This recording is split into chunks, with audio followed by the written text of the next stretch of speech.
Recording? Is it recording? Yes, it is recording. You know what? I'm gonna stop it just because something feels not right. Hold on. Nah, I'm just gonna clip it up to this point. It is recording. 3, 2, 1. What's up, y'all? Hey. What's going on? What's going on? It is Global Bar Week. We got some amazing conversations going on. I'm Jackie Summers, also known as Jack from Brooklyn. We're straight out of Do or Die Bed-Stuy. We are having a talk today about mentorship in view of Black Lives Matter. Now, we're having this conversation specifically, that word always messes with me, specifically because in May of this year, we all had to watch George Floyd be murdered. And you watch his killers go free. And it sparked an international Black Lives Matter movement. And many people in our industry, corporations and individuals, showed solidarity by putting up a Black Lives Matter statement. And then they went back to their lives. Except we don't get to go back to our lives because we're in the skin every single day. So the question we're going to try to address today is, if Black Lives Matter to you, how are you mentoring your people? So let's go around the room, let everyone introduce themselves. Sully, tell folks who you are, what you do, why you're dope. Oh, okay. Hi, everybody. I'm Sullivan. I'm the global brand ambassador for Juicy Cognac. I've been in the position for a bit more than a year and a half, but before that, I was bartending, bar owning. I used to own 2 beautiful cocktail bars in Paris, the Syndicat and La Commune. And that's about who I am. Thank you so much. Nicole Battle, tell folks who you are, where you're from, and why you're dope. Hey everybody, I'm Nicole. I'm from Pittsburgh, Pennsylvania. I'm the Angels Envy local brand ambassador. I also work in bars and restaurants as that's a part-time job. So I'm heavily involved in the community here and was the former USBG president for Pittsburgh. So I'm dope because I let my hair grow out gray and it actually came in pretty good. So I'm happy about that. This year we're looking fly as... I'm gonna save the F-bombs for our conversation. Maria Hunt, tell the folks who you are, where you're from, and why you're dope. Hi, I'm Maria Hunt, a food writer and kind of editorial consultant, and I've written about cocktails, did a book for Random House on champagne and sparkling cocktails about 10 years ago, and I've been writing about wine for the past 10 years or so, cited here in Oakland, which is really close to the Napa Valley and Sonoma. And I'm dope because I say so. Hey, Yes, girl. that's reason enough. All right. Micah Anderson, tell the folks who you are, where you're from, and why you're dope. Hi guys, my name is Micah Anderson. I'm currently living in Portland, Oregon, originally from Oklahoma City. I am the local brand ambassador for Westwood Whisky here in Portland and the Oregon area. Also work bars and restaurants. I've done so for the last 10 years or so. You know, I mean, I don't know why I'm dope. People tell me sometimes that I am. I guess I'll take it, you know, but hopefully you'll find out why in this conversation. All right, that's good. You get to take it. Cameron George, what's going on, man? Hey, what's going on, y'all? Tell Cameron. them who you are, where you're from, what you do, and why you're dope. Oh, okay, all right. Yeah, so Cameron George. I'm from Seattle, Washington, even though I just spent the last 4 years living out in Oakland, California as well. Yeah, so just relocated up here to Seattle. You know, get to be close to my friends, my family. I'm the national ambassador for Ardbeg, single malt Scotch whiskey here in the U.S. You know, with our homegirl Tracy moving back to American whiskeys, I am once again the only single malt ambassador in the world who is Black, and that's part of the reason I'm dope. Say that part again so everyone gets it. Yeah, so I am the only national single malt Scotch ambassador in the world who is Black. Yo, props. Hey, cheers. Props to that. Here's to that. Wow. Talk about mentorship. Because when we're talking about Black Lives Matter, what we usually see is that they're willing to see people that look like us in positions of labor, but not as owners or managers or as decision makers. What has your experience been with mentorship? Don't everybody talk at once. I know, coming from the journalism field, that's my background. I think it was just so much more of a regular part of things. And there were editors in different positions looking up to. When I started kind of making the shift over into both the bar as well as wine industries, it is like it's like you're in outer space and you're kind of the only one, and everybody is worried about oxygen for themselves. So they're really not, that I found, spending a lot of time on trying to help others, especially if you don't look like they do. Yeah. But I think that's starting to change. So what have others found? I mean, I think as a female, especially a female of color, behind a bar or even in the restaurant industry, starting out, as a busser or a server, you watch people constantly moving up and getting promoted and pushed up before you, even though you've been there longer, you've put more time in, you are more qualified. It seems like you're overlooked a little bit more, especially as a woman. I feel like I definitely think that I've seen a lot of jobs that I was overqualified for go to people who are much less qualified right in front of me, and then becoming, essentially my boss or my supervisor. So that's something that has definitely affected me throughout my career. Yeah. I mean, I think on my end, when it comes to like actual mentorship, I have a slightly different perspective, because it was a ways before I got into my career, before I ran into any real mentorship, and a while after that before I ran into any real Black mentorship, if that makes any sense, in this industry. So it started off with a lot of self-teaching. Right. And through a lot of that, like you said, you get to positions where you're like, I'm qualified and ready to do this, but you see kind of people get moved ahead of you. You just keep teaching yourself. And then, when I did get a chance to have mentors, they didn't look like me. And so like that was always, that's always a thing. You're looking at everyone in the industry. It probably wasn't, honestly, it wasn't until I met Josh Davis that I even knew that there was a lot of people that looked like us in positions in this business. A lot of the things that I was looking at, as far as, publications, or as far as people in the limelight, it was all white folks, all of it. Josh. And then, I met Josh, and the cool thing about Josh from a mentorship standpoint, and we'll talk about this more, I'm sure, but, Josh was all about I've done it. I have a platform. Now it's time for me to start putting on all of these other Black people. And so that, for me, that was like the mentorship that I got, which at the kind of later in my career, which I thought was really awesome, because it was more of, you know what you're doing. It's time for us to show everybody else that you know what you're doing. Yes. And so that was really cool. I'd have to kind of add into that as well. Being somebody who's raised in the Pacific Northwest up in Seattle, where there truly aren't a lot of faces that look like mine per capita.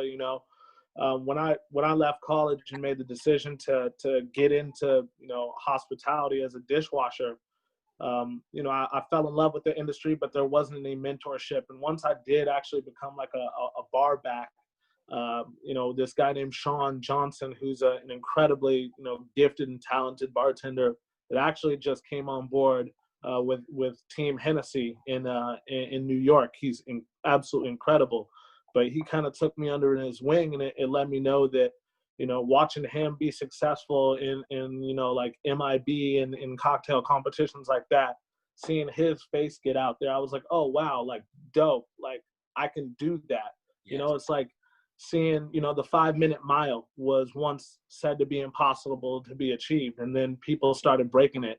One person broke it, and then it started happening. Everybody, So I very much so believe that mentor is is key for especially people of color to continue to climb up the ladder. Sully?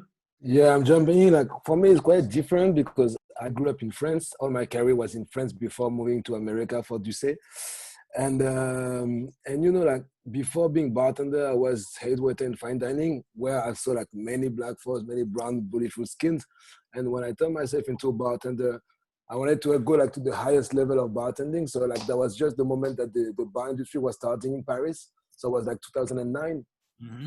And I entered like this group of cocktails. And actually like, I just thought about it like in May, because like for me, like the whole thing May, like something like blew in my mind, in my face. I just learned like, because in Europe, in France, you know about Black Lives Matter, you know about the situation in America, but you don't really know it. And Right. And basically what happened in May just like opened my mind. I learned a lot, I educated myself, and then I started looking back at my career. And then I just like found out that actually I was the first black man working in this group.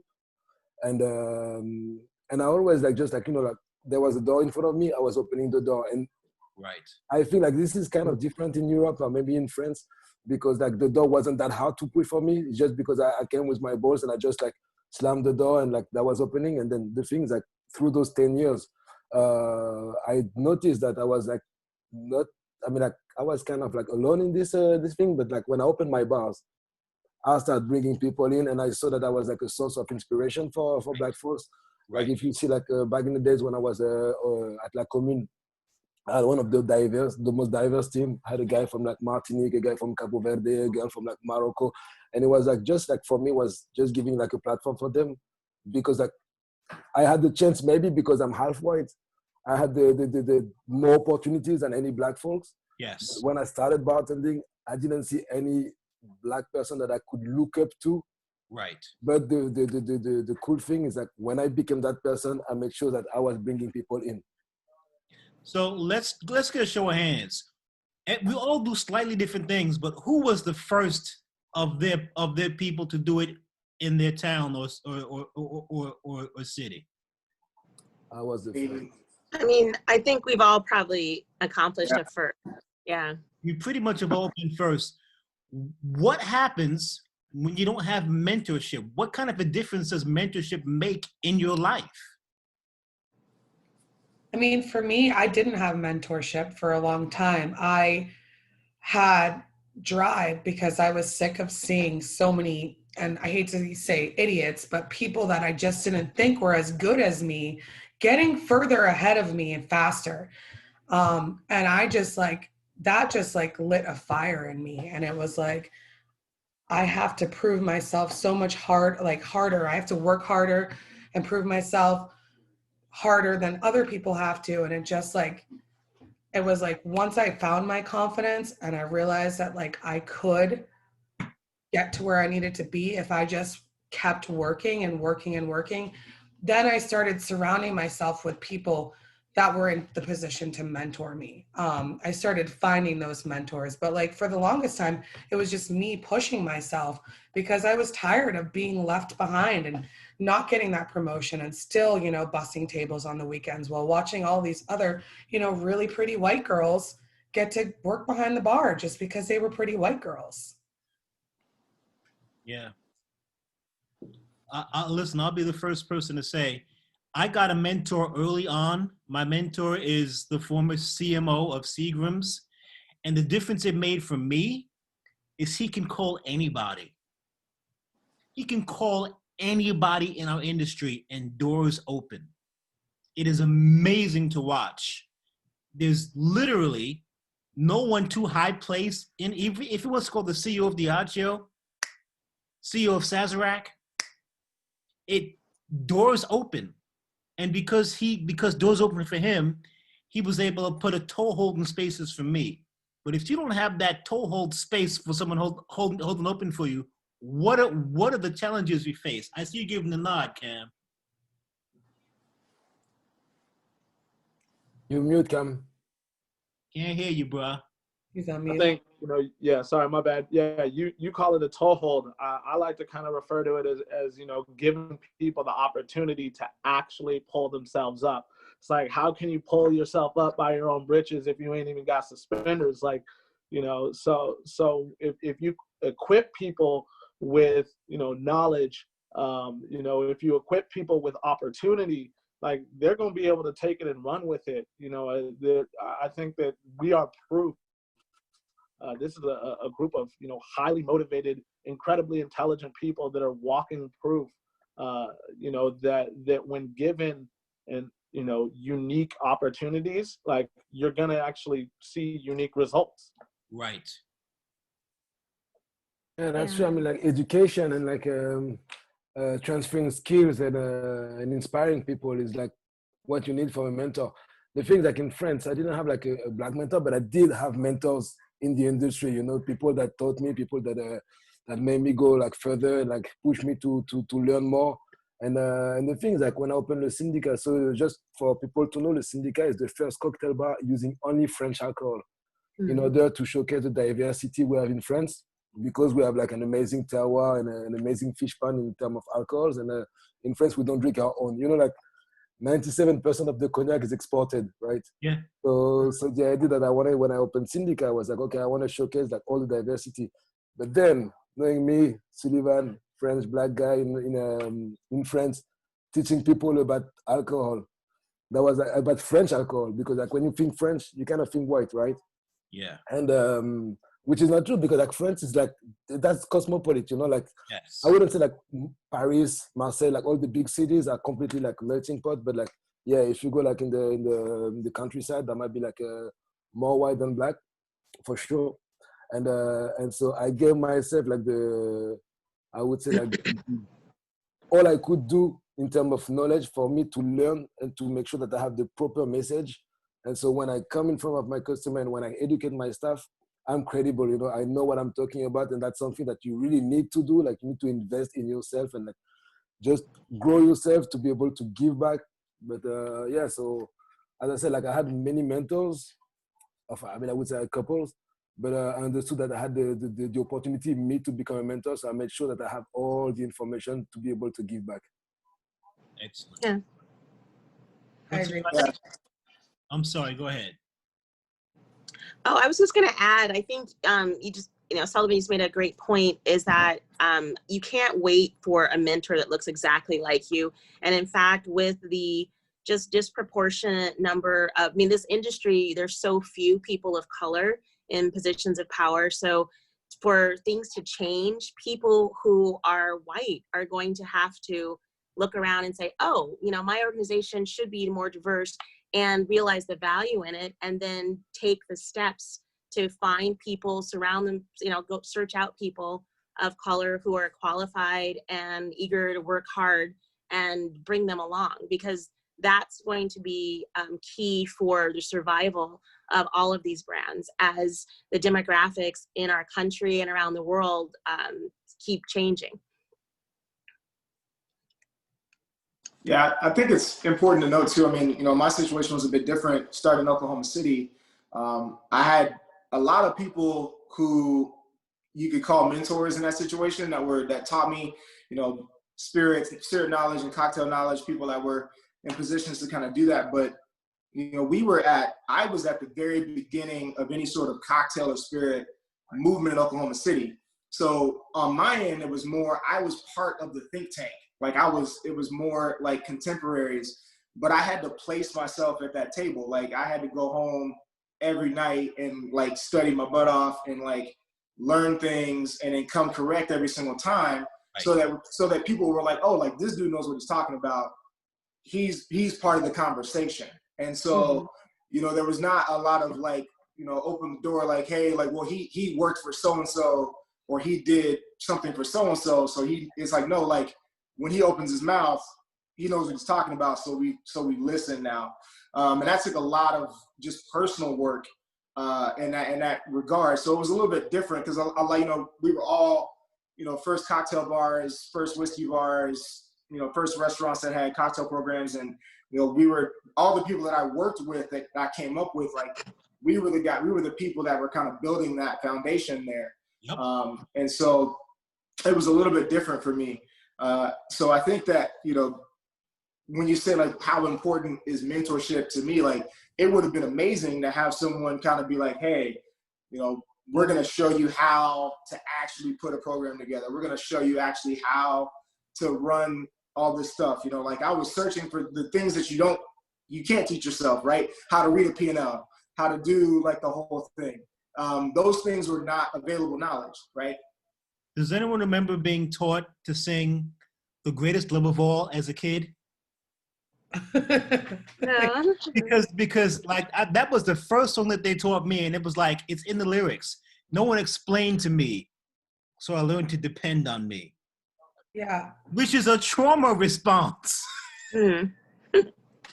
But I think that what Sullivan was saying about investing in yourself, like it's super important for us to do the work Yes. to get there, because we don't automatically get that respect, or, you know, people don't necessarily quickly look at us and think that we're professionals or managers or brand ambassadors or where we are in life. And it's all up to us to really like invest in ourselves so that people will start to look at us with respect. And why we are in the positions that we're in right now is because of that, the time that we took in investing in ourselves. And it would have been great for someone to take me under their wing when I was younger. It would have been amazing, but you know, that just wasn't a priority for people. I wasn't someone that they really wanted to invest in. So, and it's kind of great to look at myself now and think, I wonder what all those people who didn't take the time to like really train me and like let me move up the ladder with them, where I'm at now. It's kind of like the joke's on them at this point, because I have like earned the respect from my community, and I am in a spot where people come to me. So mentorship is super important to me because I am a mentor. That's what I do. Cameron, like, you've had an interesting journey. How did you get to where you are?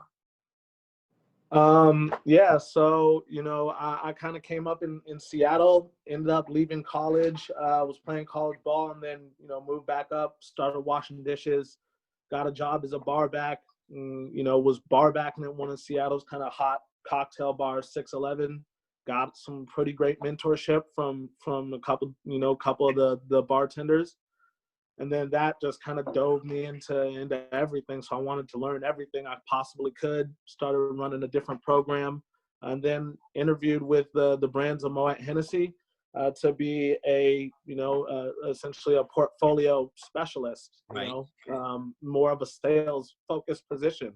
And they were like, hey, we actually love you for this. Like, you can have either this mixologist ambassador where you're educating. I hated the name of that position, but it was really great because it allowed me to be a mentor to bars and programs in San Francisco. Right. And then from there, I just kind of, I showed that I had a love of Ardbeg.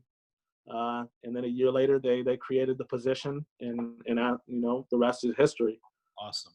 It's amazing. You know what? This keeps coming up. Who actually has mentored somebody? Pretty much everyone. What's the experience of mentoring somebody like? Fulfilling. Yeah. Fulfilling. You know, like when people, like, you see them kind of grow up. I'm a lot older, and I've been doing this for 25 years. And when I see people that I train. I got years on you, sis. We look great.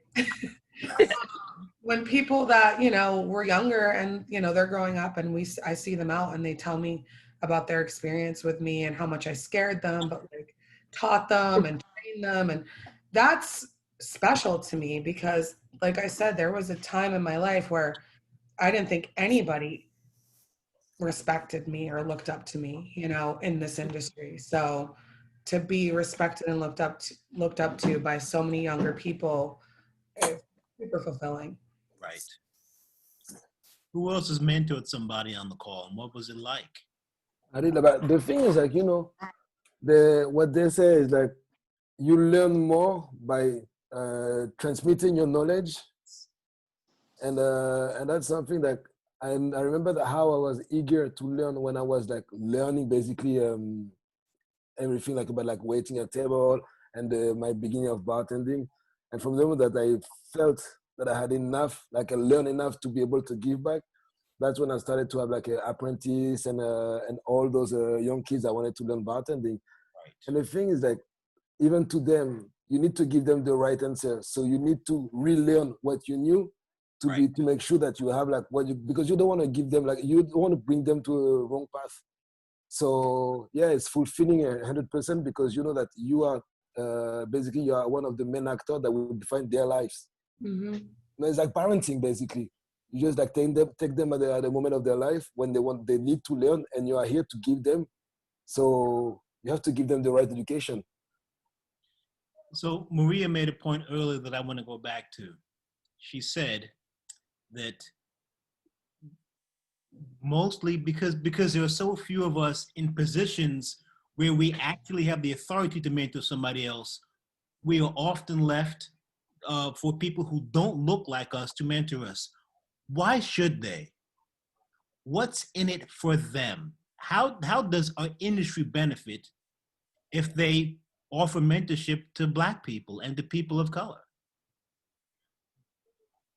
Well, I know in the wine industry, you know, they've been saying for a long time, you know, millennials are coming, the millennials are going to be more diverse. And I really haven't seen people doing much about it until it also dawned on them that the baby boomers and older consumers classically are stopping. They're not buying wine. They're not drinking wine like they used to. So there's a financial reason for them to do that. So looking at African Americans, having 1.4 trillion in buying power, the extent to which your brand looks like those customers, they're going to have a deeper affinity for you. It's going to be easier for you to sell your product. So it really makes dollars and cents. And then they've done studies that organizations that do the work of not just being diverse, but really having an inclusive atmosphere where people of, LGBTQ or, BIPOC, Black, Hispanic, or as you say, Latin, when those people are really embraced and allowed to be themselves and bring their different perspectives to work, that's when the organization is more effective and it's more profitable. So it's dollars and cents. I agree with that. You take the law of the diversity. Mm-hmm. Diversity is the key. Yeah, and I mean, just the simple. I mean, and when you're talking about Black people specifically, I too struggle with that word, Jackie. But to the extent that Black culture influences and like shapes world culture, but like specifically American culture, if you're just ignoring Black people in this country, bro, you're just setting yourself up for failure, because you know what I mean? Like, yeah, it's not a good business move. It just isn't. Like, if you look at it from a business perspective, and it has to be a genuine thing. You can't just throw. I mean, like, what is it? The commercial. I think it's like I don't know if I can say progressive, but I just did.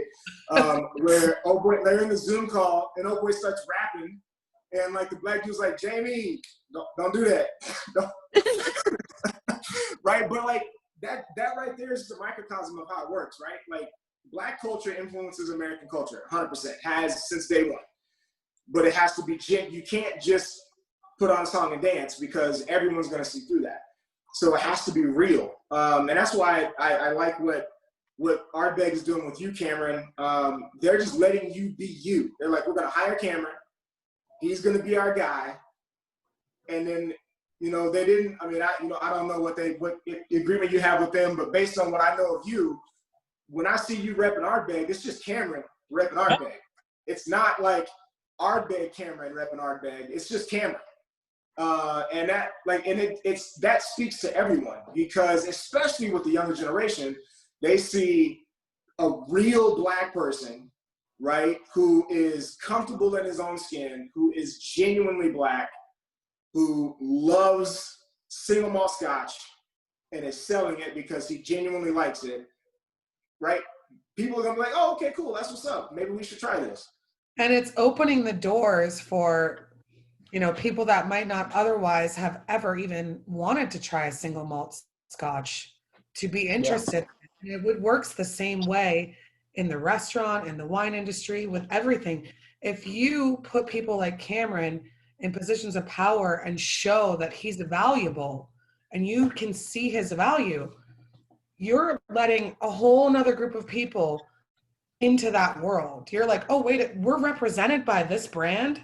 Okay, wait, I never even had a single malt scotch before. Let me try this. Like, when we're represented, we're more comfortable to put ourselves in that position or in that environment. And, you know, if you walk into a bar or a restaurant where it's just a bunch of white men working, you might not have a very diverse group of people sitting at that bar either. You know, you're missing a lot of, it's just, well, I agree. What they're doing with you, Cameron, is amazing. And they see the value in you. And it's beautiful to feel valued. You would say, Cam? Yeah, thank you. You know, and that is one of the things I've absolutely loved about my position, is that I don't ever feel put into this box where I'm supposed to be like a marketing tool. I'm somebody who just, you know, fell in love with that distillery before I even started working for the brand. My first trip out to Isla, and I always tell people that I feel like I left part of myself there the first time that I went there.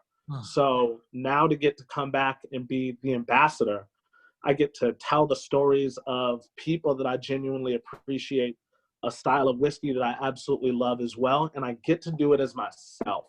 And I don't feel like we're intentionally trying to market at any one group of people. It's just that I'm a guy who loves whiskey and loves the absolute hell out of this brand. And there's been this beautiful relationship that's been able to develop on both sides because of that.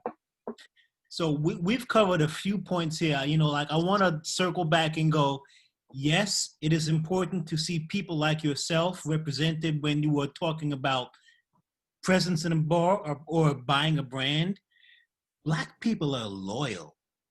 I mean, what's the lyrical? We got loyalty inside our DNA. If we go with a brand, we stay with that brand generationally. But here's the thing. If we don't see folks like us, it's not an accident. That's intentional. And it really bothers me because we've been here from the beginning. In this country, I can't speak for other countries, but in this country, as Micah brought out, we didn't just contribute to bar culture. We gave this country bar culture. We started cocktail culture. Mm-hmm. We began dive bar culture. A Black man who was enslaved taught Jack Daniels how to make whiskey. This is known. These are facts. So it's not like we're new. We've been here. And as Maria pointed out, this is not actually an altruistic thing. This can be surely about money. I'm going to pull out a stat that I always get from Samara Rivers of Samara Davis of Black Bourbon Society. Black people spend $3.5 billion with a B dollars on spirits. Why wouldn't you want part of that cheddar? Yep. And you're only going to get it if you have someone that looks like us telling you how to make us comfortable with you, because we are legit distrustful. So let's take a few minutes and let's talk about the change we'd like to see. And we all do slightly different things, whether we're working for a brand, whether we've owned bars, whether we're in publication. What change do we want to see for the folks who actually went out and made a Black Lives Matter statement? What do we want? How can they actually begin? How do we want to, what do we want to see them do? Anybody? Right. Well, like I said, it comes down to money. Who are you hiring? Who are you promoting? What opportunities are you creating? Like I said, just putting up a Black Lives Matter thing on your Instagram or having a webinar where you hire somebody who's not even in the wine industry to lead it, that doesn't mean anything. So I did actually create, and I can share a link that we can connect this to, a list of some organizations from African-American vintners, Batonage, the Roots Fund, that are working to offer scholarships, mentoring, free wine education, and connections in the industry to really put some action behind those sentiments. Yes.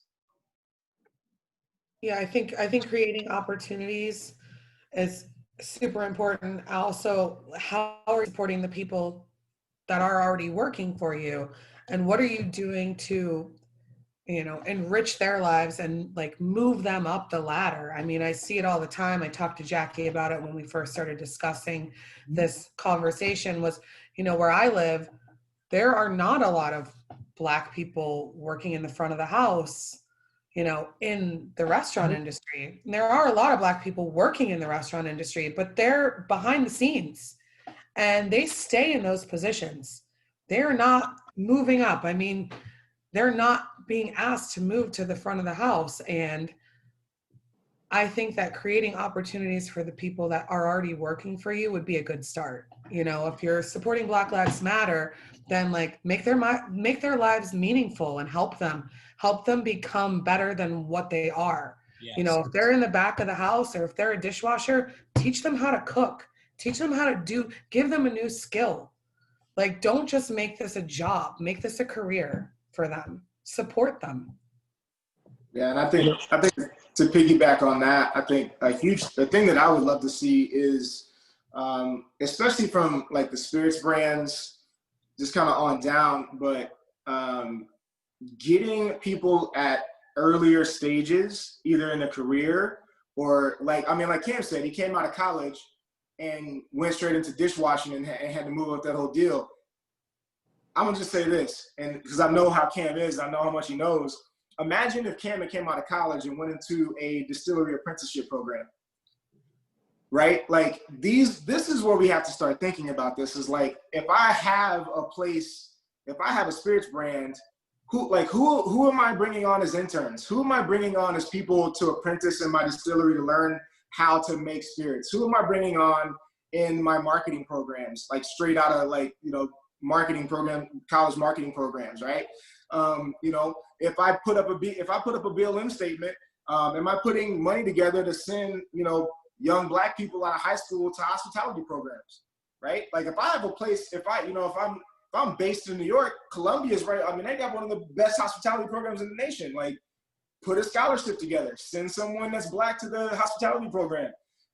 You have to start thinking in those terms. We can't keep waiting until like we talked about. Yes, we all self-made, we did the thing, but you can't wait until the Black person emerges before you're like, hey, that Black person popped up, let's snap. No, like you have to go, like the talent is there, right? The talent is there coming out of high school, coming out of college, right? You got to be proactive in going and being like, hey, youngster, we see you in this marketing program, we see what you're doing.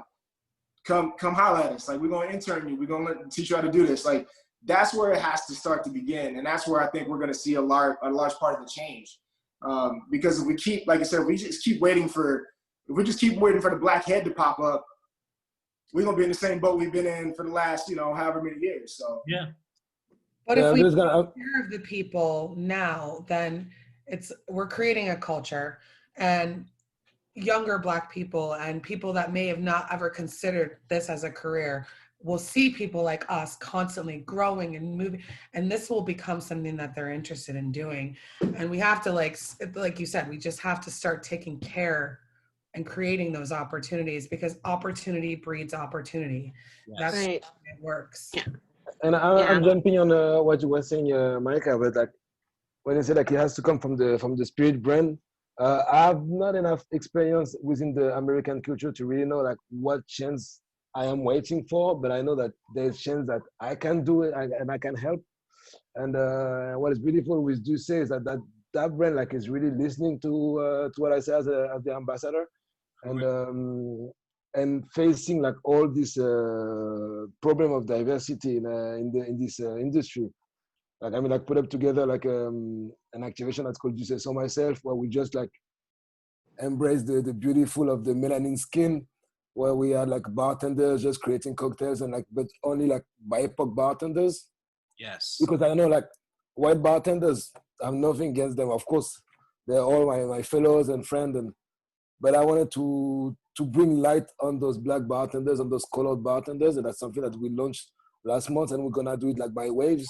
And there's many programs, educational programs that I'm creating with Juicy right now that is focusing on BIPOC people, because I do believe, as you said, Micah, like if we start at the very beginning to educate people, they, as you said, Jackie, they're loyal. So as a brand, like if I'm working, like I'm talking about like the brand side, I want people to be loyal to my brand, you know? And the only way I can do is like by supporting them, by promoting them.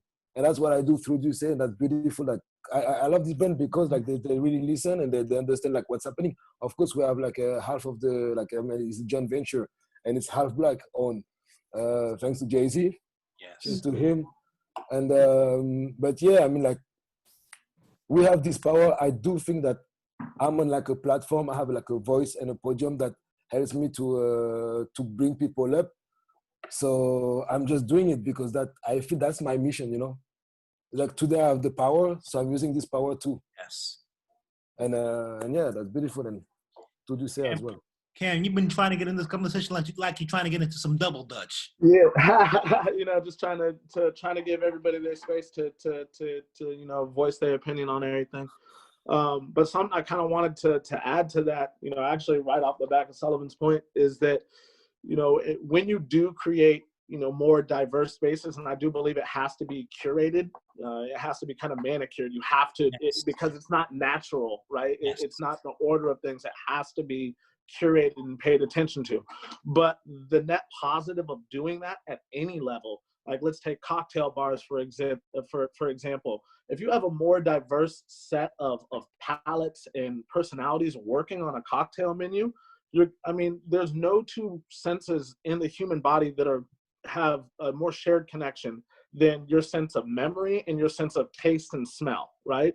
So the more diverse the like sets of circumstances that people come from that you can rely on to create a menu, you're going to get something dope and incredibly experiential for a wide swath of people. And for whiskey brands, for rum brands, when you diversify the faces that represent you, I mean, you've already seen that the black dollar is growing exponentially, and there's a, you know, continued investment into the relevant segment of business that we operate in, you know.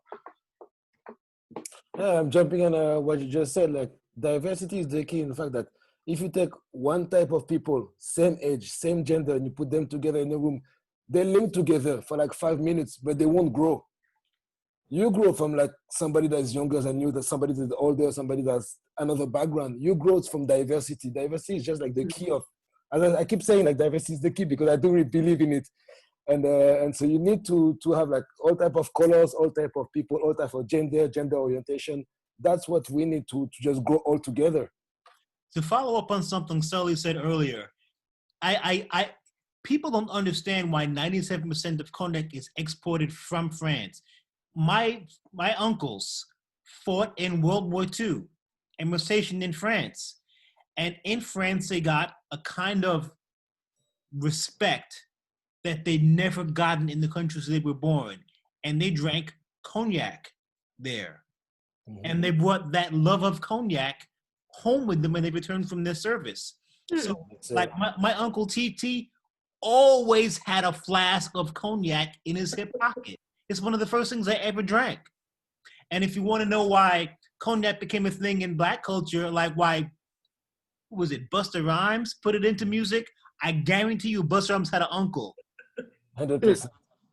who was drinking yak, 30, 40 years ago and slipped him a little bit. Mm-hmm. Like, this is in your best interests. If you are a brand owner, a bar owner, or in any way affiliated with our industry, it is in your best interest, not just from a human decency point of view, from a dollars and cents point of view.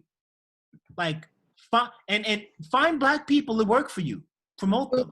But be real, like, don't just do it performatively. Like, be authentic. You know, like Cameron was saying, like, he's really lucky that he's just not like filling a role. He's not a mark. But that does happen a lot. It happens all the time. So, like, when you do it, just make sure it's authentic, because Right. You yes, smell you it may when need it's to wrong. curate that diverse, staff. You may need to curate it, Yes. but make it an authentic curation and not just one that you're not just doing it for purposes, because then you're not respecting us. You're not giving us the platform that we need. I just feel like a lot of times we are just like, oh, well, you need that. I have a friend that was auditioning for something on television, and we shot her video, and I said, you're great, but it really all just depends on how the other Black girls they're auditioning do. And that, unfortunately, is like really sad, because we know that there's only going to be 1 or 2 Black women that will be chosen for anything if there's 14 people, 16 people, so just make it authentic. This is a beautiful thing, because there's space for all of us on this. We don't crowd each other. Maria, I see you dying to, I see you dying to say something. Go ahead. No, well, see, when everyone, like, piggybacking off of what everyone has been saying about there's diversity, and then inclusion is when you're making that mix work. And a big part of it is, you can hire people all day, but if you don't support them in the workplace when an issue comes up, or if they don't have anyone who has their back, they're not going to stay. So you're going to have that churn. So you really need to make sure you are supporting the talented people that you hire, and listening to them, and, like I said, making it work. Yeah. So we only have a few minutes left. Let's have this conversation. Accountability. If you've made the Black Lives Matter statement, or if you have not, and you are not actually showing that Black Lives Matter to you, and as long as we're having the accountability conversation, let me stop and say this. Arrest Breonna Taylor's killers. Arrest Breonna Taylor. Boy, you said it. They arrest them all and prosecute them all. Yeah. Arrest Breonna Taylor's Yeah, killers. prosecute. But in our industry, for those who have made the statement, for those who haven't, what does accountability look like? I mean, the first thing that comes to my mind is, what we've seen in this industry across the board. And I mean, I think, I'm gonna reference a white dude here, but he did this already, and I think we could take a page out of his book. Bobby Heigl did it with Florida County. Yeah. Take them off the back bar. Yeah. Don't pour their juice. Yeah. Right? I mean, listen, like a lot of us are in this industry, like, Sullivan, myself, Cameron, you guys know what happens if you lose an account that moves X amount of cases a month, right? Like, companies feel that. Yeah. So if you were running a bar program as a Black person out there in the world that's watching this right now, pay attention to what these brands are saying, pay attention to what these brands are doing, and if they're not living up to it, take them out of your program, take them off your menu, take them off your back bar. Period. Like, stop moving work for these people. Yeah. Like, that's 100%. Yeah, it'd be nice if there was some sort of a report card that had sort of a tally of, Black and BIPOC people in different levels of organizations as executives, whether they're brand ambassadors or, higher. And so we can really see what's happening. Who would pass? Yeah, well, wherever you start, do better the next year, and then do a little better than that the next year, and set a baseline, and keep it going. No, I think that would be amazing if we had a way to like you said, see what people are doing. So transparency is what you're saying would help. Yeah, definitely. Yeah. So we got transparency. We got pulling actual bottles off shelves. What else can we do that holds people accountable? Because we want actual change. We're not willing to go for the performative stuff anymore. What does change look like? What do you want? What do we do? I mean, the same way that we protest the police, like you're saying, like we need to protest these businesses that aren't authentic, that aren't representing Black people. If you're putting up these signs that say Black Lives Matter and that's all you're doing, there's no action behind it, protest these places. Don't, like you're saying, like, it's all about money for these people. So take their money away. Yeah. I think that taking action when we see things that could be slights or be or possibly be grievances. For instance, like I'm getting ready to write a letter because I was reading a whiskey book the other day that basically was talking about Mount Vernon Distillery, George Washington's distillery, right? And how it was all thanks to essentially a Scottish distillery manager that it managed to be one of the most profitable businesses and distilleries around. And I was like, well, no, it was actually the free labor and 9 slaves that he had that built the distillery and then also operated it. So like, if you're going to tell the story, tell it the right way as well. So when we see things like that, even though it sucks that it is on our shoulders at all times, I feel like, we still have to continue to push. And when we see things like that, we have to still be vocal. Agreed. So if you see it, call it out, speak up. Yeah. 100%. Yeah, for sure. Because that's the time that if you speak up, you've been listened to. People Yeah. listen to right now is the time that people listen when you speak up. This is an interesting time to be alive. It is a moment of reckoning around the world. And none of us planned this, but we are here for it. And we are not going anywhere. So if you care about Black lives, and if you care about Black dollars, figure out how you're going to mentor Black people. Figure out that it's in your best interests for your business, for your culture, for your bottom line, to find folks that look like this and integrate them into your systems. We guarantee this is going to be good for you. The goodness to us is, truthfully, it's a side benefit, because every one of us is here is the best we are at what we do. And you'll want the best you are working for you, don't you? I mean, don't you? Don't you want folks working for you who are taught to work twice as hard? Because that's what we bring every single day. Yo, we are out of time. Let's go around the room. Everyone say where you're from, where folks can find you on social media, and how they can support you in real life. Sully, you up. Well, I'm from France, but I'm living actually in New York City, specifically in Harlem. Well, actually, like I decided to move in Harlem. When I arrived in America, in New York, I tried different areas to understand where I wanted to live, and Harlem is the one that really got me because of the community, because of the culture and the love that you can feel in the whole street. There's history happening here, and that's why I chose Harlem. You can find me on Instagram at Sullivan, everything together, SULLIVANDOH. Come and say hi. We'll drink some cognac together, if I do say so myself. All day. Tell them where they can find you, how they can support you. I'm Maria Hunt. You can find me online on Twitter and Instagram as The Bubbly Girl. I'm available for consulting on content and marketing. So. Micah Anderson, tell them how they can support you, where they can find you, how they can support you. Yeah, again, I'm Micah Anderson. I'm in Portland, Oregon. You can find me on Instagram at Coach A27. It's all one word, all lowercase. And you can support me by buying some Westward whiskey, or if it's not available in your market, holler at the peoples, get it available in your market, pour the juice. Get it. Cameron George, tell them how they can support you, where they can find you on social. Absolutely.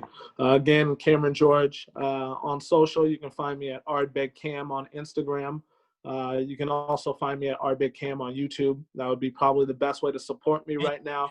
Go ahead and smash that subscribe button. Every week I'm gonna be going live with a segment I call Whiskey Through Food, where I do some light food pairing and drink some whiskey. So cheers, Slanjava, and I hope to see you all around.